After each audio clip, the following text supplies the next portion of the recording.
Eu sou Sara Pinheiro, eu tive a alegria de participar do Lab Escreva Criatura, e eu estou aqui hoje para uma ação multiplicadora. Durante o Lab, a gente teve a oportunidade de ler e discutir os argumentos das participantes, então eu decidi falar hoje um pouco sobre elementos básicos na construção do argumento, trazendo trechos de alguns argumentos que participaram do Lab. Então, vamos lá. Antes de entrar propriamente nos elementos básicos, eu queria falar um pouco, assim, bem sucintamente sobre argumento, né? O que é argumento? Então, o argumento, ele é um texto em prosa, ele é sempre escrito no presente, e é um texto que conta a história de uma maneira clara e sucinta, e bem concisa. E justamente por ele, né, ter essa capacidade de comunicar de maneira clara e concisa, ele é um documento que é usado para venda ou para labs e editais. Também por ele ser esse instrumento de comunicação, né, é muito potente, ele é uma ferramenta para o desenvolvimento do roteiro. E aqui, falando bem rapidamente sobre a diferença de argumento e roteiro, para além da forma, né, como eu disse, o argumento ele é um texto em prosa, já o roteiro tem uma outra formatação, e o roteiro também vai ser mais extenso, a gente vai poder desdobrar em outras camadas, outros detalhes, mas para além disso, é legal a gente pensar que o argumento ele é explícito e o roteiro ele é implícito. O que isso quer dizer? No argumento, a gente não só descreve, né, os acontecimentos, as ações, mas é importante também que todas as intenções estejam explícitas, né? Então, se o personagem ele tem uma determinada ação, é importante que a gente entenda a intenção do personagem, e não só isso, a gente entenda as intenções da autora de uma maneira geral. E já no roteiro, muitas vezes a roteirista tem um trabalho inverso, né? Vai tentar deixar implícitas certas intenções para que a história fique mais interessante, não fique tão escancarada. E é por isso, então, que o argumento ele é uma ferramenta muito legal, porque a gente tem que entender com muita clareza esses pontos chaves da nossa história e principalmente as intenções, tudo que sustenta aquela história, né? Tudo que sustenta esses pontos chaves. Então, a partir dessa breve assim, fala sobre argumento, a gente vai entrar nos elementos. Espera que eu vou compartilhar a tela aqui com vocês. Então, vamos lá. Elementos básicos na construção do argumento. A gente vai falar aqui de personagem, ação, espaço, tempo, e se a gente tiver tempo, a gente fala de tom também. Vamos começar com personagem. Eu peguei aqui um trecho do argumento esse da Thais Olivier. Ela começa o argumento dela falando, né? Bárbara é uma mulher branca de 30 anos. André e Carol, mãe e filha. André é uma mulher negra na faixa dos seus 40 anos. Aqui eu queria fazer um parêntese, que é o seguinte. Às vezes a gente começa a descrever personagem e a gente se perde em vários detalhes daquela personagem. Falar Bárbara, uma mulher branca de cabelo preto e usa trança e tem 2 cachorros. E às vezes isso, para o processo criativo, é muito interessante, né? A gente imaginar e povoar. Só que para o argumento, é importante que a gente entenda assim, quais características são importantes para aquela história, né, para a personagem dentro daquela história. Então, eu peguei esse exemplo porque, no caso do argumento da Thais, ela vai abordar a violência de gênero e ela vai trazer um debate dessa violência, da diferença dessa violência quando se trata de uma mulher branca e uma mulher negra. Então, ela colocar essas características é muito importante para a história que ela quer contar. Vamos falar um pouco de personagem e ação. Personagem e ação são coisas muito juntas, né? Personagem é ação e a ação é feita por uma personagem. Por isso que eu decidi colocar junto aqui, e eu peguei o argumento Helicotrema, da Carol Cavalcante. Aqui, ela é o início ainda da história, mas não é o momento inicial, já passou um momento inicial, mas a gente ainda está no início da história. Ela fala o seguinte: na sala de espera de uma enfermaria, um painel sonoro chama o número 128, senha que Liz segura em suas mãos. A chamada insiste pela 3ª vez. Uma menina sentada ao lado de Liz a cutuca, informando: Por um descuido, Liz sinaliza obrigada em língua de sinais para a menina ao lado, que arregala os olhos. Liz paralisa e percebe a sua ação quase que involuntária. A moça se levanta e é acompanhada até uma sala. Com seu semblante sério e com uma atadura em seu braço, Liz está sozinha até que uma enfermeira entra acompanhada de Noemi, uma policial. Liz é surda. Só para contextualizar um pouco, a Carol cria uma distopia. Então, a protagonista, a Liz, ela chega nesse lugar, e é um lugar onde está proibido a língua de sinais. Então, a Liz é surda e é proibida de sinalizar, de se comunicar dessa maneira. E aqui eu queria pontuar uma coisa muito interessante, que no início, no momento anterior a esse aqui que a gente leu, existem indícios de que a Liz é surda, mas é somente neste momento que fica explícito para a gente que ela é surda. Então, isso é um ponto legal também, a gente pensar. Quando a gente quer que uma informação sobre a personagem seja explícita, em qual momento da história. Uma segunda coisa também, que é legal assim, de pensar, é que aqui é através de uma situação e de uma ação que a gente entende, né, uma característica da personagem, que essa característica é colocada, né? Então, a personagem aqui se revela através de uma ação. E eu também queria fazer mais um comentário, que é o seguinte, aqui a gente não tem só uma ação, a gente também tem a intenção.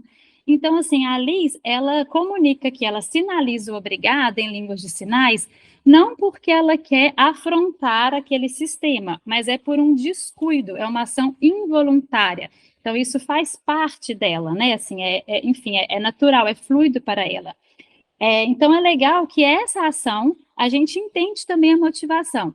E durante o percurso, né, dessa personagem, entender essa intenção aqui nesse momento é muito importante, porque essa intenção vai mudar, mas na frente a Liz vai querer se comunicar dessa maneira de uma forma voluntária, né? Ela vai querer, sim, transgredir aquele sistema opressor. Então, assim, uma coisa também que eu queria dizer sobre ação é que, do mesmo jeito que eu falei sobre personagem, a gente vai descrever várias ações, ou vários eventos da nossa história, mas é importante também a gente saber qual ação que é importante, que tem um peso, né, que traz, a partir dela a gente entende certas intenções e que são ações que trazem consequência. Então, isso constrói pontos chaves da nossa história. Então, aqui, por exemplo, a gente tem essa ação que tem uma intenção e ela traz uma consequência, né? A Liz vai ser repreendida pela Noemi, que é a policial, e aí a gente também já começa a entender mais essas forças do antagonismo. Então, aqui é um exemplo de como, assim, uma característica da personagem que é revelada através de uma ação que tem uma intenção e que traz uma consequência, né? Como é que vem tudo junto. Agora, espaço. Eu trouxe aqui um exemplo do argumento Aurora, da Flávia Vilela. Esse primeiro trecho é o momento inicial do argumento dela. E aí, o segundo trecho, eu já acredito que seja assim, uma transição de um primeiro ato para um segundo ato. Então, começa São Paulo, 2023, com suas grandes avenidas engarrafadas, é vista de dentro de um carro, o trânsito parado. E depois, a Aurora dirige o carro pela montanha. Passa pelo verde das matas, plantações, voo de pássaros e a superfície das águas de uma cachoeira incrustada na mata. E aí ela continua descrevendo esse espaço.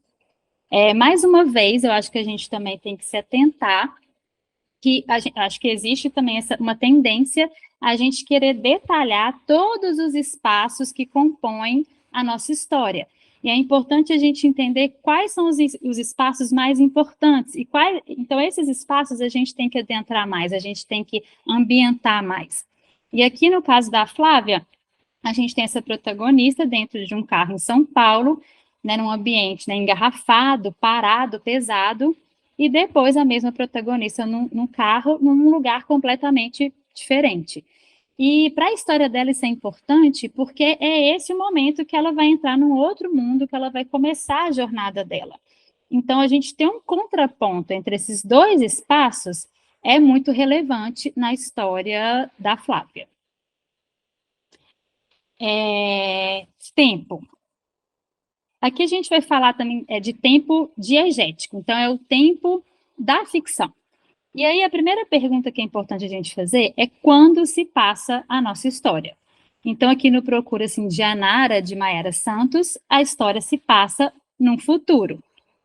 Mas poderia ser uma história contemporânea ou então uma história de época, por exemplo, né? E a segunda pergunta que a gente tem que fazer em relação ao tempo é em quanto tempo se passa a nossa história. Ela pode se passar em um dia, em 10 anos, em 100. E como a gente marca essa passagem de tempo. E aí eu trouxe um exemplo do argumento Nadadora, da Natália Gomes.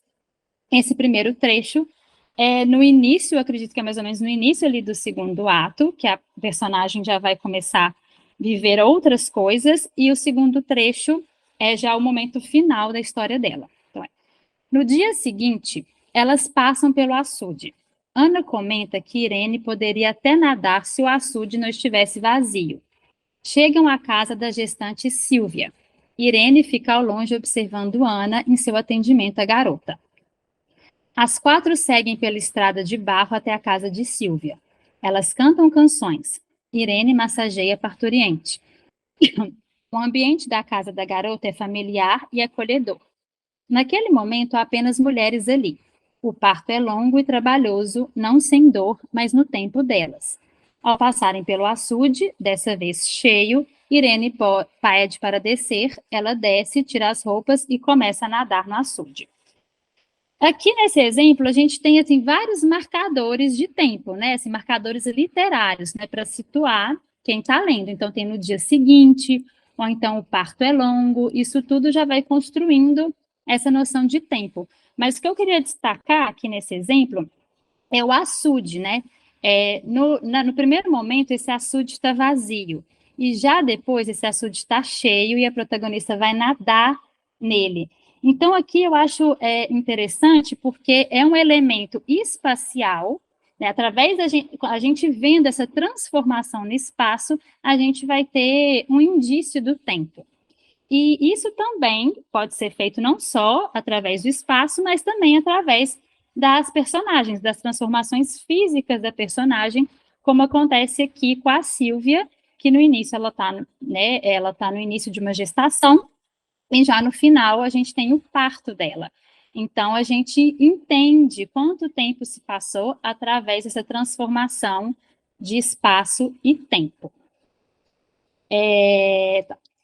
Antes, eu queria também, eu vou parar de compartilhar a tela agora, só para falar um pouco mais de tempo. Só um minutinho. Eu queria trazer para vocês e depois eu vou para a Tom. Então, esses dois exemplos. Tem uma terceira coisa que eu queria falar de tempo, que é o seguinte, que eu acho importante, que é a sequência dos eventos. Então, como que eu manipulo o tempo ficcional? Porque eu posso construir uma história linear ou então não linear, né? Uma história que vai ter idas e vindas, flashbacks, mas é muito importante também que isso esteja explícito no argumento, que seja explicitado. E mesmo se a intenção for uma confusão temporal, então, assim, no início eu quero uma certa ambiguidade, que o espectador fique um pouco perdido, é importante que isso também seja explicitado no argumento. E isso tudo eu estou falando de tempo diegético, é o tempo da ficção. Mas a gente também pode pensar num tempo do discurso, né? Um tempo discursivo. Então, o que é isso? Uma mesma história, eu posso contar essa história em 15 minutos, ou em 1 hora, ou em 3 horas, né? Do mesmo jeito, pensando nisso para o argumento, eu posso contar na minha história no argumento em 8 páginas, 10 páginas, 20 páginas. Mas é importante a gente mensurar, a gente entender assim, os ritmos disso. Então, por exemplo, se eu tenho 8 páginas, eu vou escrever meu argumento em 8 páginas, eu não vou ficar 5 páginas escrevendo só uma cena, por exemplo, né? Ou então, se eu me delongo mais numa sequência, tem que entender por quê, isso tem que ter um motivo, né? Talvez aquela sequência seja mais relevante, talvez o tempo daquela sequência realmente na ficção seja mais delongado, ou então aquela sequência ou aquela cena tem um peso dramático, eu tenho que explicar coisas, eu tenho que explicitar coisas, eu quero dar um tom, enfim, então eu vou também mensurando isso, mas é importante a gente ver, assim, quanto tempo de escrita, né, a gente vai delongar numa sequência, outras vão ser mais ágeis ou não, e entender que isso seja fluido e que isso passe também a sensação do tempo ficcional que a gente quer. Vou voltar aqui a compartilhar a tela, que agora eu vou falar de tom.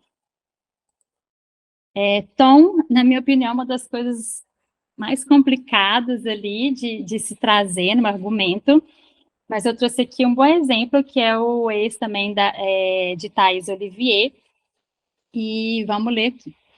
Bárbara está no cemitério, olhando fixamente para uma lápide. Não demonstra nenhum tipo de sentimento de tristeza, apenas indiferença. Ela então reage daquele estado de torpor, levanta a saia que está vestindo, abaixa a calcinha e faz xixi no túmulo. Já estava terminando quando ouve alguém chamar pelo seu nome. Bárbara puxa a calcinha com pressa e sem jeito, olha para trás e vê ali duas pessoas paradas assistindo confusas. É André e Carol, mãe e filha. Andréia também abaixa a calça e deixa seu xixi em cima do jazigo, chamando a atenção de Bárbara e Carol. Ao terminar, pergunta para a filha se ela quer fazer o dela também, ao que a garota responde que não, porque para o mal ou para o bem, ele era o pai dela. Aqui acho legal que a Thaís, ela não usa nenhum marcador literário, assim, ela não fala se a cena dela é dramática ou se é cômica, mas pela própria situação que ela cria, a cena ela traz um humor. Então, se a gente imaginar, né, essa personagem que está indiferente num cemitério, de repente abaixa a calcinha, faz xixi em cima de um túmulo, chega duas pessoas, ela fica desconcertada, e depois uma dessas pessoas que acabou de chegar também vai fazer xixi, né, e a gente entende que é o pai, né? Enfim, é uma situação que, por si só, já traz humor, ela é bem humorada. Então, acho que esse é um bom exemplo de tom, e às vezes é bem difícil de fazer, na minha opinião. E aí eu trouxe um exemplo do meu argumento, vou ler aqui. Nau é diagnosticada com câncer no pulmão e Márcia precisa ficar mais tempo em Sete Lagoas. Devido à falta de oxigenação, o cérebro é afetado. Assim, os delírios e confusões entre passado e presente se tornam mais recorrentes, e a saúde da mãe vai gradualmente se debilitando. Mas Nau ainda mantém seu jeito despojado. Inclusive, ela parece ainda mais à vontade. Haja revelia, fala o que lhe vem na cabeça e até fuma escondido da filha, como fumava quando jovem, trazendo humor à situação.